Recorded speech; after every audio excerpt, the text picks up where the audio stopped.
تو یہ دو شرطیں ہیں، یعنی صاحب نصاب ہو اور مقیم ہو۔ اگر یہ دونوں شرطیں پائی جائیں گی تو اس پر قربانی لازم ہوگی، اور وہ بھی ان 3 دنوں میں۔ اگر اس سے پہلے صاحب نصاب تھا، ان 3 دنوں میں صاحب نصاب نہیں رہا۔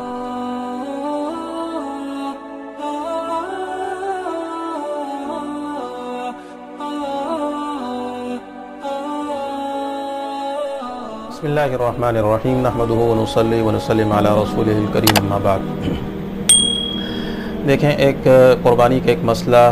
اس کے بارے میں جاننا بہت ضروری ہے کہ قربانی کے ایام کون سے ہیں اور کتنے ہیں، یعنی قربانی کن دنوں میں لازم ہوتی ہے۔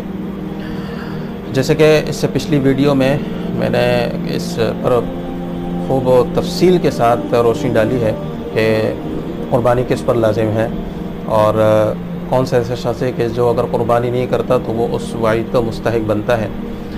تو اب یہ جو مالداری ہے، یعنی مالی وسعت ہے کہ جس پر قربانی لازم ہو،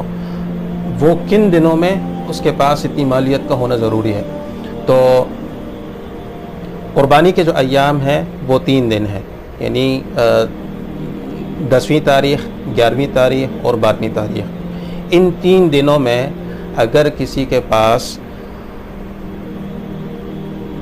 جو بقدر نصاب ہے، یعنی اموال زکوٰۃ یا ضرورت سے زائد سامان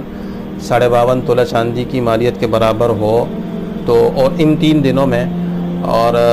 یہ رقم خرچ نہ ہوئی ہو، یعنی یہ نصاب برقرار ہو اس کے پاس، تو اس پر قربانی لازم ہوگی۔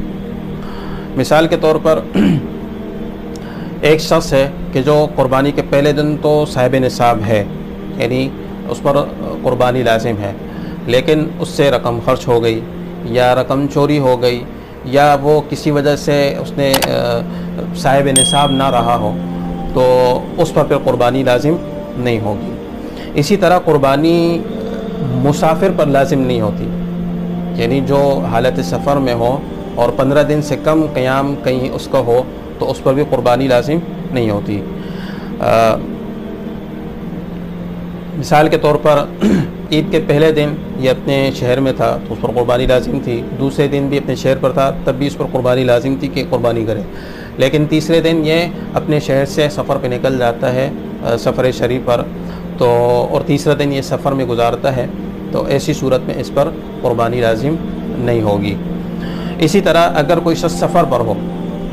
یعنی عید کے پہلے دن بھی سفر پر ہے، دوسرے دن بھی سفر پر ہے، اور تیسرے دن یہ اپنے شہر پہنچ چکا، اور جب یہ شہر میں پہنچ چکا اور یہ صاحب نصاب بھی ہے، تو اب مقیم بھی ہو گیا اور صاحب نصاب بھی ہے، تو اس پر قربانی لازم ہوگی۔ اگر مقیم بھی نہ ہو، یعنی مسافر ہو، سفر پر ہو، یا مقیم تو ہے لیکن صاحب نصاب نہیں ہے، تب بھی اس پر قربانی لازم نہیں ہوگی۔ تو یہ 3 دن ہیں، اگر کوئی شخص ان 3 دنوں میں صاحب نصاب ہو اور مقیم ہو، یعنی اپنے شہر کے اندر ہو، یا اگر کہیں سفر پر بھی ہو تو وہ 15 دن قیام کی نیت کر چکا ہو کسی شہر وغیرہ میں، تو اس پر بھی قربانی لازم ہوگی اگر وہ صاحب نصاب ہو۔ تو یہ 2 شرطیں ہیں، یعنی صاحب نصاب ہو اور مقیم ہو۔ اگر یہ دونوں شرطیں پائی جائیں گی تو اس پر قربانی لازم ہوگی، اور وہ بھی ان 3 دنوں میں۔ اگر اس سے پہلے صاحب نصاب تھا، ان 3 دنوں میں صاحب نصاب نہیں رہا تو اس پر بھی قربانی لازم نہیں ہوگی۔ اگر ان 3 دنوں میں صاحب نصاب بھی تھا اور مقیم بھی تھا، یعنی اپنے شہر میں تھا یا کہیں سفر پر تھا لیکن 15 دن سے زائد کی نیت کر چکا تھا، تو ایسی صورت میں وہ مسافر نہیں کہلائے گا بلکہ مقیم کہلائے گا۔ تو ان 3 دنوں کے اندر اگر کوئی شخص دونوں شرطیں پائی جائیں اور وہ قربانی نہ کرے تو قربانی اس کے ذمہ لازم ہوگی، اور ان 3 دنوں کے بعد پھر قربانی کے جانور ذبح نہیں کر سکتا، بلکہ قربانی کے جانور کی جو قیمت ہے یہ صدقہ کرے گا غرباء فقراء پر۔ تو اگر کسی نے جانور خریدا ہی نہ ہو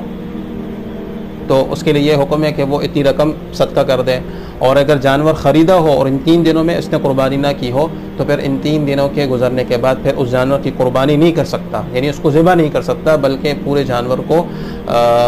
اللہ کے نام پر صدقہ کرے گا اور غرباء و فقراء پر یہ خرچ کرے گا۔